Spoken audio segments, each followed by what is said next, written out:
In December, 1 year after the anti-Balaka attack on Bangui, the French Defence Minister announced the partial withdrawal of French peacekeeping force Sangaris, considering that their job was done, despite the regular outbreaks of violence. Chaque fois qu'il y a une tentative de remettre des préfets, des gendarmes, des policiers en place, all attempts to reinstate state representatives or a police force fail because the requisite security conditions are not being met. The main armed groups don't accept their state representatives, and so parallel administrations have been set up. Des administrations parallèles qui sont mises en place. Et là-dessus, les interventions. The international armed force steps in to contain the fighting. But politically, no order has been instituted, and there's still no sign of the Central African state resuming its role. Politiquement, il n'y a pas un ordre qui est en train de se remettre en place. Il n'y a pas un État centrafricain qui est en train de reprendre une place aujourd'hui. The economy is at a standstill. There's no education, and the healthcare system has all but collapsed. People are traumatized. Substituting for a state in disarray, aid organisations are doing their best to provide Central Africans with the services they so badly need. Toute l'exposition à la violence que subit la population. Aid organisations face the same violence as the Central African people. Sur le terrain, les subissent aussi. On a eu plus de 100 incidents. Our 5 MSF sections have been subjected to over 100 security incidents this year. Some extremely serious: rapes, hold-ups, murders, threats. Just about everything, in fact. The chief health issue is malaria. In 2014, MSF teams provided over 600,000 consultations for this disease alone. But in areas of the country without aid organisations, the all too few medical facilities are struggling to obtain drugs. And in many places, sick children have almost no access to healthcare.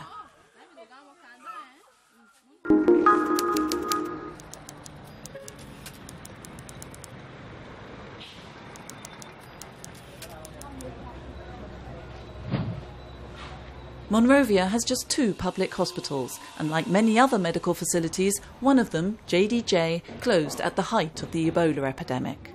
But activities at the hospital, which delivers emergency paediatric and maternity care, are gradually resuming.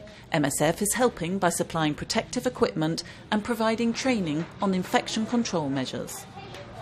The measures that are being put in place, I think they're really going to improve our general condition in the hospitals. We're going to feel more confident. It will improve the kind of services that we give to these people, because one mistake will lead to your own death. So you have to be careful about what you do. But the most important thing is that I hope that it can be sustainable, that even after the outbreak, we should continue with these measures.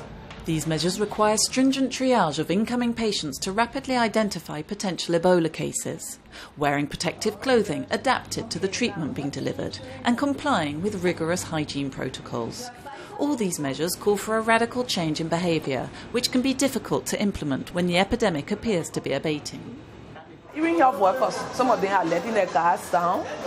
They think that they don't have a lot of cases around, but there's a need for us to know that one case remains an epidemic, so that people should continue to have all those preventive measures in place so that people cannot get reinfected and then start the circle all over again.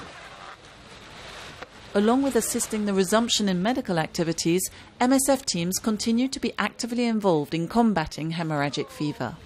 Oxford University launched a clinical trial at the beginning of January at Elwa 3, MSF's Ebola treatment centre in Monrovia, to assess the efficacy and tolerance of antiviral drug brinzodofovir. All patients contracting the virus can participate.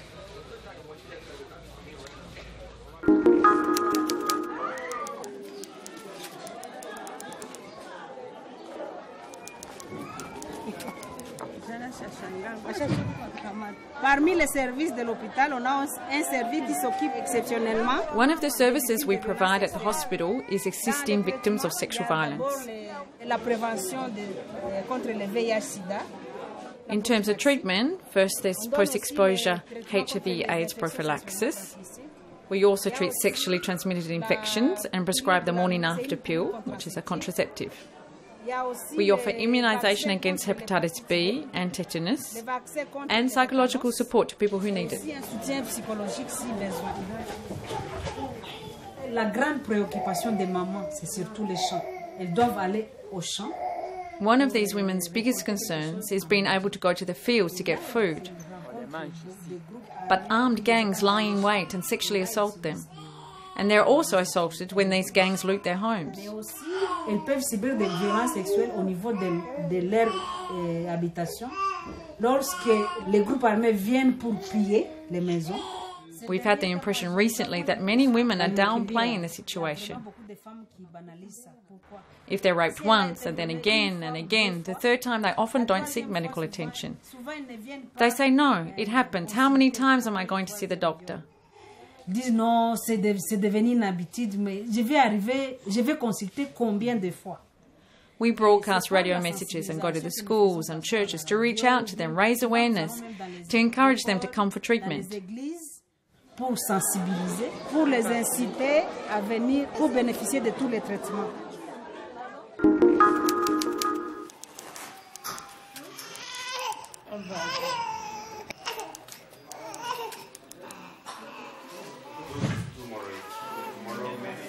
Baluchistan province in southeast Pakistan ranks among the highest for child malnutrition. Situated in one of the country's poorest regions, food insecurity, lack of healthcare and the fact that mothers do not breastfeed their newborns, which makes them more vulnerable to infection, contribute to the high levels of infant mortality. MSF teams provide medical assistance to mothers and babies in Deramur Jamali in the east of the province. G ward जो है MSF वालों लोग हैं यहाँ पर बच्चों की care हो रही है डायरिया के और ग़िज़ा की कमज़ोरी के बच्चे Babies get medicine and food here, but when they are discharged, they go back to their villages where living conditions remain the same. To solve these issues, we need clean water so that we can have clean, safe food.